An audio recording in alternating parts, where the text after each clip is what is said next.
અળસિયા ખાતરની બનાવટ વિશે પૂરું કર્યું અને બપોર પછી આપણે બ્રેડનું પ્રેક્ટિકલ કરવા માટે ભેગા થયા. તો નાઇસોર કંપની તરફથી આપણને તૈયાર અળસિયાનું ખાતર બનાવવા માટેની બેડ આપવામાં આવી. તો એની અંદર આપણે શું કર્યું, નીચે પહેલાં સમતલ જગ્યા કરી અને ચારે બાજુ ખૂંટા મારી અને આપણે આ જે બેડ છે એને પહેરાવીએ, મતલબ જગ્યા ગોઠવી. બરાબર. ત્યાર પછી નીચે અહીંયા આપણે ખાડો ખોદ્યો હતો કે જેની અંદર અહીંયા લે જે વસ્તુ બોલું ને ત્યાં લે જે ખાડો ખોદ્યો ને તો ત્યાં ડોલ હતી. ડોલ મૂકી છે આપણે. ડોલ કેમ મૂકી છે? તો અળસિયા પરથી નીતરીને આવેલું સેન્દ્રિય પ્રવાહી, બરાબર, એને કહેવાય વર્મી વોશ. હવે આપણે બેડ બનાવ્યો કઈ રીતે? તો આપણે નીચે શું કર્યું? પહેલા સમતલ લેવલ કરી, પછી બેડ મૂક્યો, પછી બેડમાં શું નાખ્યું? પહેલા પાંદડા નાખ્યા. હવે હેઠવાળો તો રહી ગયો આપણો, કોઈ યાદ કરાયો નહીં, જોડી દીધો તો ચાલો સરસ. નહીં મતલબ કોઈ હેઠવાળો પણ નખાય, લાકડાનો વેર, કાગળના ડૂચા, મતલબ જે કોવાઈ શકે તે દરેક વસ્તુ નખાય અને એ અળસિયા ખાય છે. સમજાઈ ગયું? તો તે આપણે 3-4 ઇંચ જેટલો એ થર કર્યો, પાણી નાખ્યો, પછી પાછું આપણે જો 3 દિવસ અહીંયા જૂનું છાણ આપણે 20 થી 25 દિવસ જૂનું છાણ કાઢ્યું હતું, એને પાણીમાં પલાળ્યું હતું અને ઠંડુ કર્યું હતું ને એમાંથી કીડી મકોડા જીવજંતુઓને દૂર કર્યા હતા. કેમ કે લાલ કીડી અળસિયાને ખાઈ જાય. ત્યાર પછી આપણે 10 ઇંચ જેટલો ગાયના મતલબ છાણનો થર કર્યો, એની પર પાછા પાંદડા, પાછો છાણ, એમ કરતાં 3 લેયર ભરી દીધા. હવે આ સરખું થઈ ગયું ત્યારે આપણે આની અંદર 2 થી 3 કિલો જેટલા અળસિયા નાખી દીધા અને ઉપર કંતારના કોથળા પલાળીને મૂકી દીધા. પણ જો તમે જમીન ઉપર બનાવો તો એક સમાધિ જેવું બનશે. બરાબર. આ તૈયાર બેડ છે ને એટલે એમાં સીધું રહેશે, પણ જો આપણે જમીન ઉપર બનાવીએ તો આમ કબર જેવું, સમાધિ જેવું થશે છેલ્લે. બરાબર. તો કેટલા દિવસે અળસિયાનું ખાતર તૈયાર થાય? કેવી રીતે ખબર પડે કે ખાતર તૈયાર થઈ ગયું? ઓકે, દાણાદાર ચાની ભૂક્કી જેવું. સારું પ્રજનન મેળવવા અને સારા અળસિયા મેળવવા અને સારું ખાતર બનાવવા માટે કેવું વાતાવરણ જોઈએ? મધ્ય પ્રકાશ, સીધો સૂર્યપ્રકાશ પડવો જોઈએ નહીં. એમાં ગરમીનું પ્રમાણ કેટલું જોઈએ?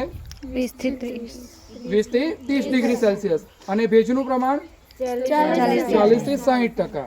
બરાબર. ત્યાર પછી અળસિયાનું ખાતર કેવી રીતે કાઢવું અને એનું પેકિંગ કેવી રીતે કરવું? તો જેવી રીતે મતલબ 60 દિવસ થાય તમે હાથમાં અળસિયાનું ખાતર લો, ચાની ભૂક્કી જેવું, દાણાદાર મમરી જેવું માલુમ પડે એટલે પાણી છાંટવાનું તમારે બંધ કરવાનું. એટલે શું થશે? અળસિયા ક્યાં જતા રહેશે? નીચે. એટલે ઉપરથી તમારું ખાતર તમારે લઈ લેવાનું. બાકીનું જે નીચે વધ્યું, અને હંમેશા યાદ રાખજો, અળસિયા અને અળસિયાનું ખાતર સવારમાં જ કાઢવું, કાં તો સાંજના ઠંડકના સમયે, મતલબ તો આપણી અળસિયાની જે આવક મેળવવાની છે આપણને મળી શકે. ઓકે. તો પછી જે નીચે વધ્યું એને સૂર્યપ્રકાશમાં ઢગલી કરવાની, એટલે પાછા નીચે જતા રહેશે અળસિયા, એટલે ઉપરનું ખાતર લઈ લેવાનું. જો તમને એવું લાગે કે મારે વેચવા છે અળસિયા, તો ચાણીમાં ચારી લેવાના અને પાછો એક આવો બેડ તૈયાર કરવાનો. જે 3 દિવસ પહેલાં આપણે ખાતર જોયું કે 60 દિવસે થઈ ગયું, આપણને ખબર પડી, એ જ દિવસે બીજો બેડ બનાવી રાખવાનો. એટલે આના જે અળસિયા આવ્યા હતા એમાં જતા રહેશે. અને જો તમારે ડાયરેક્ટ વેચવું હોય તો નીચેનું જે ખાતર છે એની સાથે જ તમારે વેચવું પડે. પણ વેચતા પહેલાં કોઈ પણ વસ્તુ પોતે યુઝ કરીએ, પોતે વાપરીએ તો કોકને સલાહ આપી શકાય. પછી પેલી કહેવત છે ને, ડાઈ હારે ના જાણે ગાંડી શિખામણ હાલે, એવી વાત થાય. એટલે આપણે પહેલાં આપણે ખેતરમાં વાપરવું પડે, કારણ કે આજનો જમાનો એટલો બધો એક્ટિવ છે કે કોઈ પણ વ્યક્તિ 5 રૂપિયાની બી વસ્તુ લેશે ને તો 10 વાર પ્રશ્નો પૂછી શકે છે. તો તમે પણ આજે ખાતર વેચવા જાઓ તો તમને 50 પ્રશ્નો પૂછે કે કેટલું જોઈએ એક વીઘામાં, શું ફાયદો છે, કઈ રીતનું થાય, બધું જ મતલબ પૂછે. તો તમે વાપર્યું હોય તો તમે કહી શકો ને કે ચાલો સાહેબ મારા ખેતરમાં 8 વીઘા જમીન છે પણ મેં નાખ્યું હતું, મારા ગઈ વખત આટલા ઘઉંની આવક થઈ હતી, આટલા વખત આટલી ઘઉંની આવક થઈ, મારો દવાનો ખર્ચો બચી ગયો, મારા ગામની અંદર, મારા સમાજની અંદર હું આવું આપીશ તો એમના શરીરના રોગો સામે રક્ષણ મળશે. તો આવી બધી વાતો થાય, પણ કર્યું હોય તો, ના કર્યું હોય તો થાય નહીં. ઓકે. પછી પેકિંગ કેવી રીતે કરવું? તો પેકિંગ તમારી જેવી જરૂરિયાત હોય એ પ્રમાણે કરી શકો. દાખલા તરીકે આપણે બહુ મોટા લોકોને નથી આપવું અને આપણે પૈસા વધારે જોઈએ છે, તો નાનું પેકિંગ કરો તો પૈસા વધારે મળે. મોટું પેકિંગ હોય એમ પૈસા ઘટી જાય. બરાબર. તો તમે 2-2 કિલોના પેક કરો અને સિટીમાં જે મસ્ત મસ્ત સોસાયટીઓ હોય, મસ્ત મસ્ત ગાર્ડનો હોય, મસ્ત બહાર કુંડા મૂકેલા હોય, ત્યાં જતા રહો. બેન તમારા કુંડા તો જો યાર મરી ગયા છે બધા અંદર. અરે યાર આટલું મસ્ત છોડ લાવીને મરી ગયો, કયા કારણે મર્યો?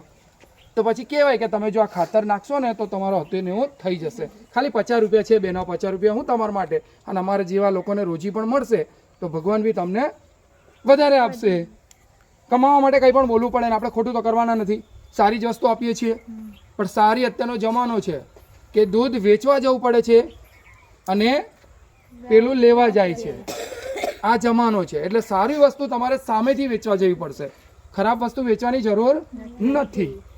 એટલે એના માટે 2-4 શબ્દ બોલવા પડે. તો આવી રીતે તમે તમારું પશુપાલનની સાથે સાથે ગાયના પેશાબમાંથી, ગાયના છાણમાંથી કઈ રીતે આપણી આર્થિક આવક વધી શકે એના માટેનો આ કાર્યક્રમ હતો.